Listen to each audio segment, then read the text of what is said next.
പാലക്കാട് മലമ്പുഴ വീടിന് സമീപം പുലിയിറങ്ങി. കാഞ്ഞിരക്കടവ് നവോദയ സ്കൂളിന് സമീപം രാജന്റെ വീടിനരികിലാണ് പുലിയെത്തിയത്. വളർത്തുനായയുടെ ശബ്ദം കേട്ട് പുറത്തിറങ്ങിയ യുവതിയുടെ കൺമുന്നിലേക്കാണ് പുലിയെത്തിയത്. സച്ചിൻ വള്ളിക്കാട് ചേരുന്നുണ്ട്. സച്ചിൻ, തീർത്തും ജനവാസ മേഖലയിലാണ്, ആ ദൃശ്യങ്ങളാണ് നമ്മൾ കണ്ടുകൊണ്ടിരിക്കുന്നത്. എന്താണ് വിവരങ്ങൾ?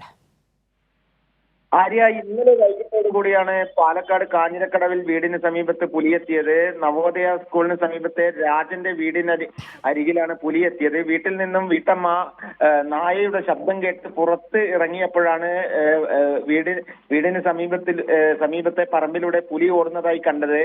അത് CCTV ദൃശ്യങ്ങളിലും വ്യക്തമായി കാണാൻ വേണ്ടി സാധിക്കും. വീട്ടിൽ വളർത്തുമൃഗങ്ങൾ, അതായത് കോഴി, അതുപോലെ തന്നെ നായ അടക്കമുള്ള വളർത്തുമൃഗങ്ങൾ വീട്ടിലുണ്ടായിരുന്നു. എന്നാൽ പുലി അതിനൊന്നും പിടിച്ചില്ല എന്നത് തന്നെ ആശ്വാസകരം. നിലവിൽ ഈ പ്രദേശത്ത് കഴിഞ്ഞ ദിവസങ്ങളിലും പുലി ഇറങ്ങിയതായി ഒരു അഭ്യൂഹം ഉണ്ടായിരുന്നു. എന്നാൽ ഈ CCTV ദൃശ്യങ്ങളടക്കം പുറത്തു വന്നതോടുകൂടി പുലിയെ സ്ഥിരീകരിച്ചിരിക്കുകയാണ് വനംവകുപ്പും. അതിനാൽ തന്നെ കൃത്യമായ ജാഗ്രതാ നിർദ്ദേശം വനംവകുപ്പ് നൽകിയിട്ടുണ്ട്. കഴിഞ്ഞ ദിവസങ്ങളിലടക്കം മലമ്പുഴയിലെ സമീപ പ്രദേശങ്ങളിലും പുലിയെത്തി വളർത്തു മൃഗങ്ങളെ പിടിച്ചിരുന്നു. അതിനാൽ തന്നെ കൃത്യമായ ഒരു ജാഗ്രതാ നിർദ്ദേശം വനംവകുപ്പ് നൽകിയിട്ടുണ്ട്. ആര്യ.